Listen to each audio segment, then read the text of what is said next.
Gracias por estar con nosotros para la presentación de este estudio que es consecuencia de nuestra encuesta sobre calidad de vida, como solemos hacer. Preguntamos a las personas en 6 municipios de Guadalajara, en Jalisco, en México, sobre lo que opinan respecto a diversos aspectos que inciden en su vida, del gobierno a la educación, de su vida familiar, a los servicios públicos. En esta ocasión hicimos un concentrado de lo que tiene que ver esta opinión levantada hacia finales de 2020 con los servicios y los espacios públicos. Nos valemos también de algunos otros datos que ya conocerán que están en la publicación, pero por lo pronto los invitamos a conocerla y para comenzar veamos algunos de los datos que a nosotros nos llamaron la atención específicamente sobre estos temas. La satisfacción con los servicios en el área metropolitana de Guadalajara.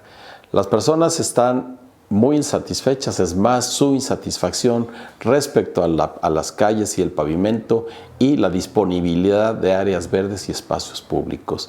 La mucha o la regular insatisfacción es más alta que la satisfacción que estos producen. Es decir, la ciudad no les ofrece lo mínimo para hacer su vida, lo mínimo que requerimos para construir el tejido social, que es poder de un lugar a otro y poder estar con los demás en espacios públicos adecuados. La gente no aprecia tenerlos cercanos. Sin embargo, esto se contrapesa un poco con la buena satisfacción que produce la recolección de basura, el servicio de agua, el alumbrado público. Ahí sí, algo o mucha satisfacción rebasa a la insatisfacción. Hay mucho que hacer por ahí. 6 de cada 10 dicen tener algún grado de satisfacción. Los otros 4 no son despreciables, de hecho pueden ser los más importantes. Sin embargo, en términos estadísticos, así estamos. La ciudad no tiene lo básico para que la gente se sienta satisfecha, aunque en algunos otros servicios parece ir caminando en buen sentido. En cuanto a la sensación de igualdad que produce la ciudad, contrastada con lo que nos respondió la gente respecto a uno de los servicios mejor evaluados, que es el servicio público, resulta interesante. Quienes nos dijeron estar nada satisfechos con el alumbrado que reciben, con el alumbrado que perciben en las calles, su satisfacción con la igualdad es mucho menor que lo que nos dijeron que están muy satisfechos con el alumbrado. Es decir, hay una relación directa entre tener un buen alumbrado público y la sensación de igualdad que puede percibir la gente. Pero cuidado, la escala es del 1 al 5, donde 1 es lo menos satisfecho, en este caso con la igualdad, y 5 sería lo más satisfecho. La ciudad, en términos generales, no es propicia para la igualdad.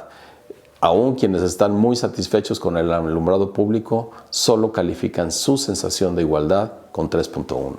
En cuanto a lo que tiene que ver con espacios públicos y áreas verdes, que estén cerca de su casa, las personas que nos dijeron que están nada satisfechas con estos espacios públicos, que puede ser con que no los tienen cerca de su casa, marcaron su sensación de igualdad en 2.7, es decir, a la mitad de lo más alto a lo que se podía llegar. Y quienes tienen acceso a espacios públicos y áreas verdes cercanos a su casa, calificaron con 3 esta desigualdad. Es decir, hay una relación directa entre disponer de espacios públicos, de áreas verdes cercanas a la casa y la sensación de igualdad. Y por supuesto, bien sabemos que uno de los elementos para reducir las brechas de desigualdad tiene que ver con la provisión de servicios, con la provisión de espacios públicos, dado que la mayoría de la población vive en casas que no tienen jardines, que no tienen un espacio para convivir así. Tener espacios públicos adecuados, áreas verdes y cercanos a la casa,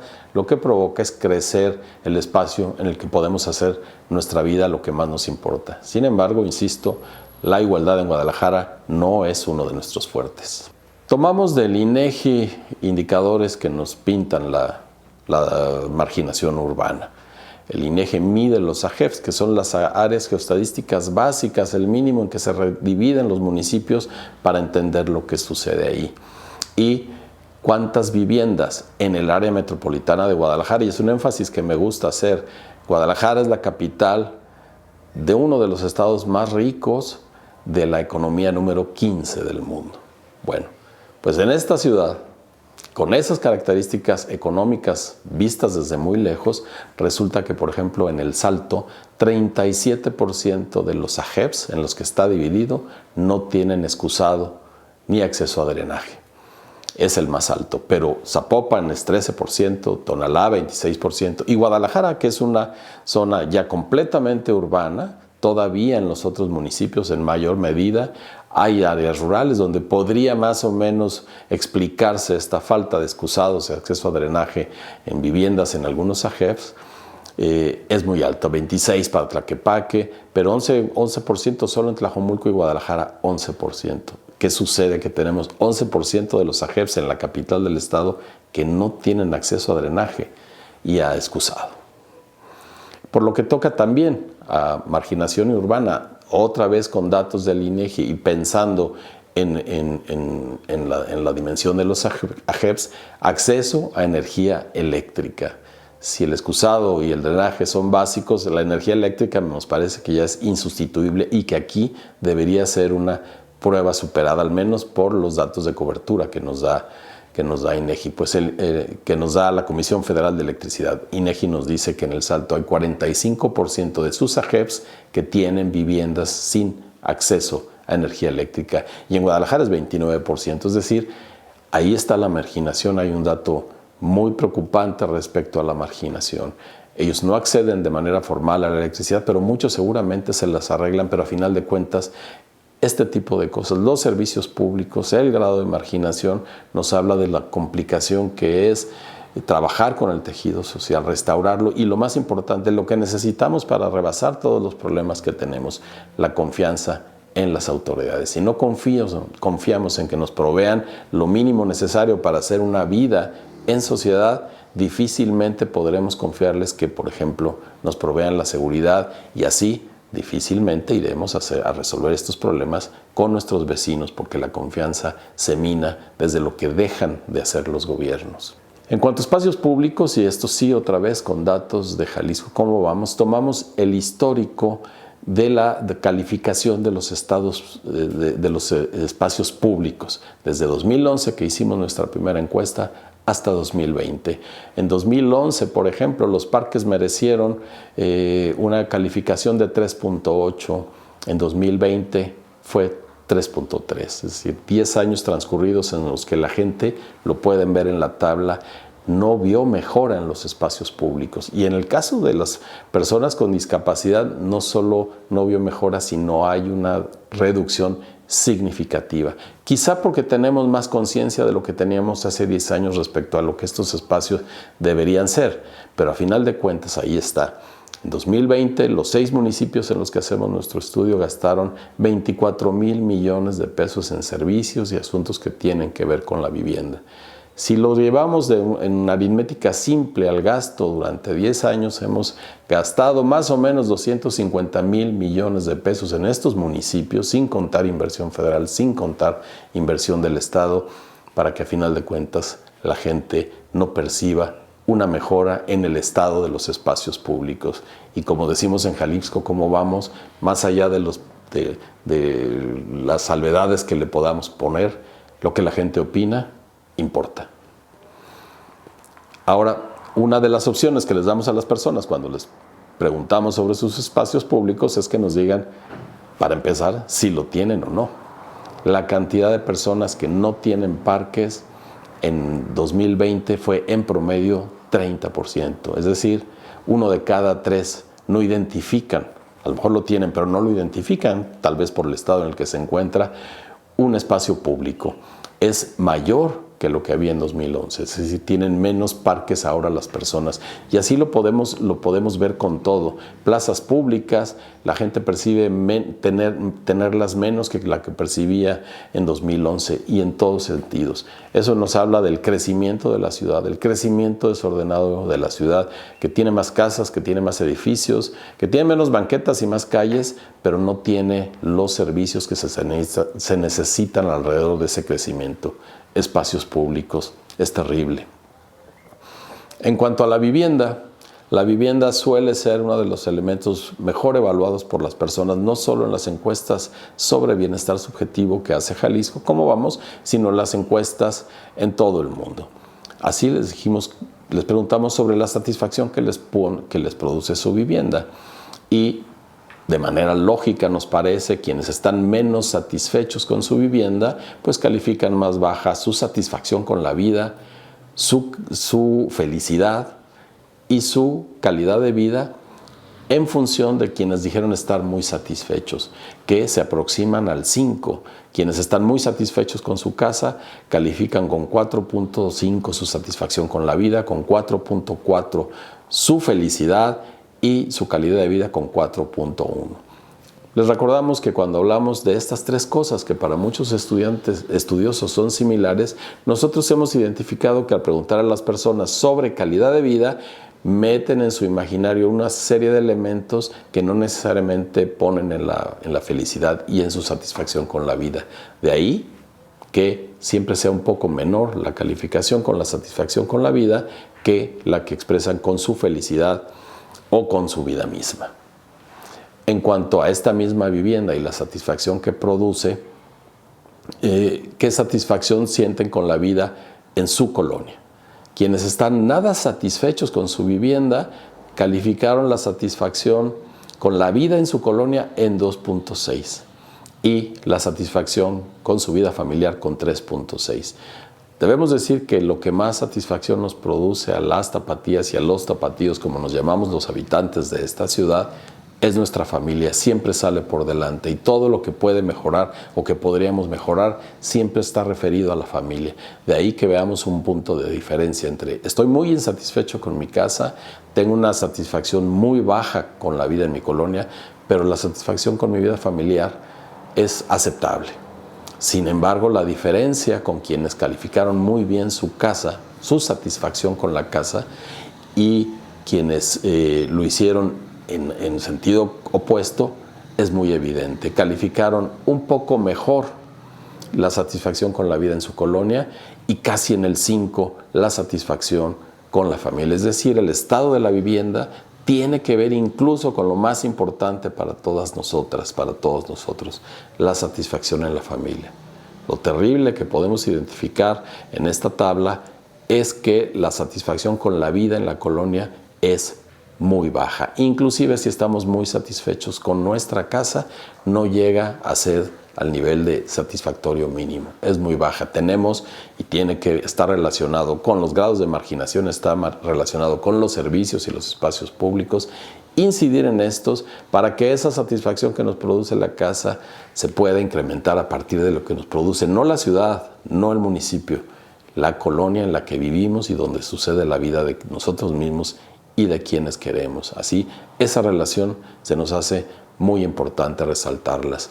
Esta es una muestra de lo que contiene este estudio que los invitamos a conocer, a enterarse de lo que dice, no solo de la vida de quienes acá vivimos, sino de nosotros mismos, cómo son estas relaciones y cómo podríamos incrementarlas a partir de nuestra acción específica en nuestra comunidad, que es lo más relevante. Ahora, para que la presentación esté completa y puedan entender la dimensión que tiene el estudio que ponemos a su consideración, tenemos invitados especiales, Yalitzer García y Andrés de la Peña, que fueron parte de un reportaje estupendo que se llama La Ciudad Inhabitable, que nos aportaron datos para la publicación, pero sobre todo que nos aportan su reflexión. Ellos, a continuación, nos darán también su punto de vista. Muchas gracias.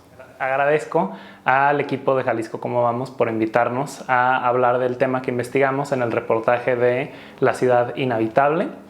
Lo que nosotros encontramos en esta investigación de aproximadamente un año fue que el mercado de vivienda en el área metropolitana de Guadalajara ha entrado en un punto bastante grave desde una perspectiva de derechos humanos, principalmente porque por un efecto de financiarización, donde las viviendas son compradas por personas buscando invertir y buscando apostar a su precio a futuro, estamos llegando a una situación donde hay una falta artificial de vivienda, porque en realidad en Jalisco 1 de cada 5 viviendas están deshabitadas, y esto no es solamente en las periferias o al interior del estado. En el centro mismo del área metropolitana de Guadalajara hay AGEPs donde hay 1 de cada 5 viviendas deshabitadas, pero no abandonadas, son viviendas que tienen dueños. Esta es una problemática muy grave que tiende a subir los precios de la vivienda para todas y para todos. De hecho, en el Índice Nacional de Precios de la Vivienda, la zona metropolitana de Guadalajara, que no el área, fue la que más se encareció en los últimos 10 años, y Zapopan, dentro de los municipios que se desagregan en el índice nacional, fue el municipio que más se encareció en estos últimos, desde 2017 hasta 2021. Igualmente, observando las cifras de la Encuesta Nacional de Ocupación y Empleo, tenemos que en Guadalajara y en Zapopan el ingreso promedio de las personas solamente cubre aproximadamente el 40% del precio promedio de la renta. En Tlajomulco la cifra está más cerca del 50-55%, mientras que en Tlaquepaque y El Salto la cifra llega a 85%. Es decir, de toda el área metropolitana, solo en Tonalá el ingreso promedio individual es suficiente para alcanzar o rebasar el precio promedio de la renta. Es muy importante que tengamos en mente que la vivienda es un derecho humano antes que una mercancía, y que como todo derecho humano, cuando es impactada de algún modo, en este caso por un efecto de mercado donde se ha permitido su comercialización y no se ha protegido como derecho humano, lo que termina pasando es que impacta en muchos otros ámbitos de la vida y en el disfrute de muchos otros derechos humanos, como bien lo han mencionado previamente Augusto, por ejemplo, con la satisfacción con temas tan básicos como el acceso a servicios o el acceso al alumbrado público, o la satisfacción con la vivienda, porque este fenómeno, que no es solamente local, ocurre en todo el mundo y que ha preocupado a muchas ciudades, tiende a no solo elevar los precios, sino también empeorar la calidad de la vivienda a la que sí tenemos acceso. Algo que es muy importante recordar es que en materia de derechos humanos los estados tienen 3 obligaciones. La primera es obviamente proteger al derecho humano de lo que vendría siendo amenazas contra el mismo, en este caso un efecto de mercado. También es respetarlo, no tomar acciones que puedan llegar a vulnerarlo, y en última instancia garantizarlo. Es decir, si no están las condiciones para el disfrute de este derecho humano, el Estado tiene la obligación desde un marco jurídico de garantizar su disfrute. Más adelante mi compañera va a hablar sobre algunos de los efectos que tiene esta crisis de vivienda sobre poblaciones vulnerables en el área metropolitana. Muchas gracias. Muchas gracias por invitarnos a hablar un poco más sobre la investigación en la que colaboramos Andrés y yo. Y bueno, yo les voy a contar un poquito más de por qué la vivienda es un derecho humano y algunos de los aspectos de por qué se considera de tal manera, ¿no? Para la investigación tomamos en cuenta datos del ONU Habitat y cómo considera una vivienda digna o adecuada. Hay como 7 puntos a considerar. El primero es que la vivienda tiene que tener una seguridad de la tenencia, es decir, una seguridad jurídica de habitar en la zona. También tiene que haber una disponibilidad de todos estos servicios públicos, ¿no? Lo que ya hablaban sobre el alumbrado, espacios públicos y entre otros aspectos. También tiene que ser asequible, es decir, que no se vulnere ningún otro derecho humano o alguna otra necesidad básica a la hora de habitar en algún espacio. Y pues sobre esto también la vivienda tiene que tener el 30% de tu ingreso, se tiene que ir a esta parte y no tiene que pasar más de ese porcentaje. También es necesario que sea habitable, es decir, que no haya ningún riesgo como físico que vaya a expulsarte del lugar en donde vayas a vivir. También tiene que ser accesible, es decir, que cualquier persona pues pueda tener el derecho a habitar algún lugar y que también las condiciones físicas del espacio sean dignas para las personas que vayan a vivir ahí. Y también la ubicación es súper importante. El lugar en donde se vaya a habitar o donde la vivienda esté ubicada no solamente tiene que tener algún lugar, sino que también tiene que proveerse de oportunidades de trabajo, de tener escuelas, de tener espacios de recreación y entre otras actividades que vayan a promover el bienestar de las personas que habitan en ese espacio. Y por último, pues tiene que tener una adecuación cultural, es decir, que con la identidad la vivienda tiene que estar relacionada con la identidad de las personas que la habitan y que sea como armónico el lugar en donde se tiene y las personas que conviven en esa área. Y bueno, esto relacionado a cómo se vulnera, En México, de acuerdo a los datos de ONU Habitat, alrededor del 38.4% de la población de México solo tiene una vivienda adecuada, tomando en cuenta todos estos elementos que les mencioné. O sea, estamos hablando que menos de la mitad de las personas en México vive en una zona pues digna, ¿no? Y eso relacionado a un caso que queremos implementar o desarrollar un poco más en la investigación es sobre las mujeres, que es una población vulnerable. Las mujeres no solamente tienen como todas estas complicaciones que ya mencionamos previamente en la investigación sobre los ingresos o la capacidad de acceder a una vivienda, tienen que cumplir con otras obligaciones sobre el cuidado de los hijos o cuidado de sus familiares. Entonces, tienen diferentes dinámicas que complican el que vivan en una zona como segura y con un mayor bienestar. Y solo para darles una idea de cómo así es así de vulnerada, de acuerdo a los datos del Infonavit, alrededor del 35% de las casas escrituradas en México solo pertenecen a mujeres.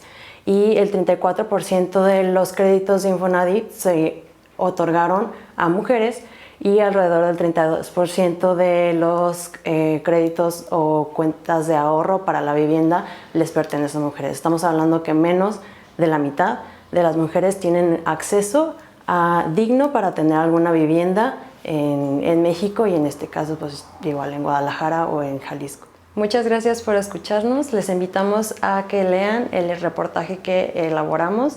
Se encuentra en el portal de Zonadocs en la sección de reportajes La Ciudadanía Habitable.